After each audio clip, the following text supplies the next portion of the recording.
Oke, selanjutnya kita akan mendengarkan sebuah pidato dari Miss Bilsares Alessa Junior. Miss Bilsares Alessa Junior adalah Duta Promosi dan Pendidikan dari wilayah Jawa Barat. Miss Bilsares adalah wanita yang sangat aktif, baik itu di Twitter dan media-media sosial lainnya. Miss Bilsares adalah pejuang sejati yang telah menciptakan nilai GCV di blockchain. Dan juga Miss Bilsares adalah salah satu owner di Indonesia yang memberikan edukasi kepada semua pioner. Miss Bilsares juga seorang investor eksperimental dan leader dari tim GCV Ambassador Indonesia yang telah aktif di Pulau Sumatera, Aceh, Banda Aceh, Pulau Pawang, Pulau Jawa, dan semua kepulauan di Indonesia. Saya undang Miss Bilsares untuk membacakan pidatonya. Thank you. Assalamualaikum warahmatullahi wabarakatuh. Salam sejahtera bagi kita semua. Rabbi shrah li sadri wa yassir li amri wahlul 'uqdatam min lisani yafqahu qawli. Ya Tuhanku, mudahkanlah urusanku, lapangkanlah dadaku, dan lepaskanlah kekakuan pada lidahku, agar mereka mengerti perkataanku. Selamat malam untuk semua komunitas pionir Indonesia, Duta Besar GCV Global, Miss Noni dan Bapak Yohanes, tim inti GCV FGGA Ambassador Indonesia, pemimpin komunitas dan visioner yang bekerja keras untuk membangun masa depan jaringan di seluruh Indonesia. Saya berbicara di sini sebagai penyambung lidah pemimpin tim inti proyek kemanusiaan Pi Network, penyambung lidah pemimpin tim inti GCV, dan penyambung lidah komunitas pionir global. Malam ini saya akan berpidato dengan tema kolaborasi terbaik Pi Network, nilai konsensus global, dan komunitas pionir global memperoleh hasil track record terbaik. Track record terbaik merujuk pada rekam jejak yang menunjukkan performa luar biasa, konsisten, dan terukur dalam suatu proyek. Kenapa track record terbaik itu penting? 1. Kepercayaan tinggi, menarik investor, klien, atau mitra karena menunjukkan kemampuan teruji. 2. Standar keunggulan, menjadi acuan bagi yang lain untuk mengevaluasi performa atau membuat putusan. 3. Mengurangi risiko. Track record terbaik menunjukkan kemampuan mengelola tantangan, meningkatkan keyakinan dalam hasil masa depan. 4. Daya saing, membantu individu atau entitas menonjol di pasar atau industri yang kompetitif. 5. Inspirasi, memotivasi orang lain untuk mengejar keunggulan dengan contoh nyata. Di sini, saya juga akan menyampaikan beberapa kolaborasi terbaik yang harus dilakukan. 1. Kompak dan solid dalam hal membagikan informasi yang akurat dan hentikan penyebaran berita palsu atau informasi yang menyesatkan. Pendidikan GCV resmi adalah fondasinya. 2. Kompak dan solid dalam hal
Track record terbaik 3. Tujuannya nanti dan landasan tentang rilisnya.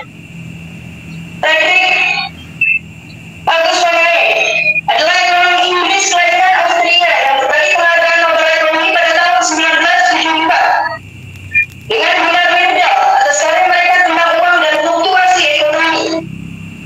Bukannya dalam judul The Denominalization of Money yang diterbitkan pada tahun 1976 menganjurkan pembentukan mata uang yang diterbitkan secara pribadi yang bersaing di pasar.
Miss Bill Sares dari Jawa Barat.